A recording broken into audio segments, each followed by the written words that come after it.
আসসালামু আলাইকুম, চলুন শুরু করা যাক। রাজশাহী বিশ্ববিদ্যালয়ে বন্ধ ঘোষণা, দুপুর 12টার মধ্যে হল ছাড়ার নির্দেশ। রাজশাহী বিশ্ববিদ্যালয় আজ বুধবার থেকে অনির্দিষ্টকালের জন্য বন্ধ ঘোষণা করা হয়েছে। এছাড়া 17টি আবাসিক হলের শিক্ষার্থীদের আজ দুপুর 12টার মধ্যে হল ছাড়ার নির্দেশ দিয়েছে বিশ্ববিদ্যালয় কর্তৃপক্ষ। মঙ্গলবার রাত 11:30টার দিকে বিশ্ববিদ্যালয়ের সিন্ডিকেটের এক জরুরি সভা বসে। প্রায় 1.5 ঘন্টার সভা শেষে এই সিদ্ধান্ত নেওয়া হয়েছে।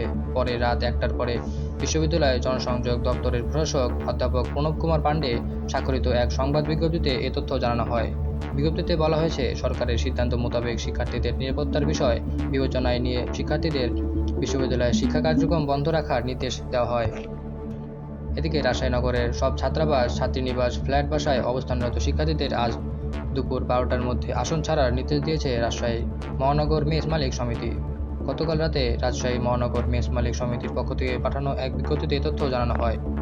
এর আগে দেশের সব বিশ্ববিদ্যালয়ের শিক্ষাক্রম পরবর্তী নির্দেশ না দেওয়া পর্যন্ত বন্ধ রাখার নির্দেশনা দেওয়া হয়। সরকারি ও বেসরকারি বিশ্ববিদ্যালয়গুলোর উপাচার্যদের চিঠি দেওয়া হয় বিশ্ববিদ্যালয়ের মঞ্জুরি কমিশন ইউজিসি। সরকারি চাকরিতে কোটা ব্যবস্থা সংস্কারের দাবিতে আন্দোলন ঘিরে গতকাল ও আগের দিন সোমবার দেশের বিভিন্ন পাবলিক বিশ্ববিদ্যালয়ে সংঘর্ষের ঘটনা ঘটে। গতকাল ঢাকা, চট্টগ্রাম ও রংপুর সংঘর্ষে 6 জন নিহত হয়েছেন।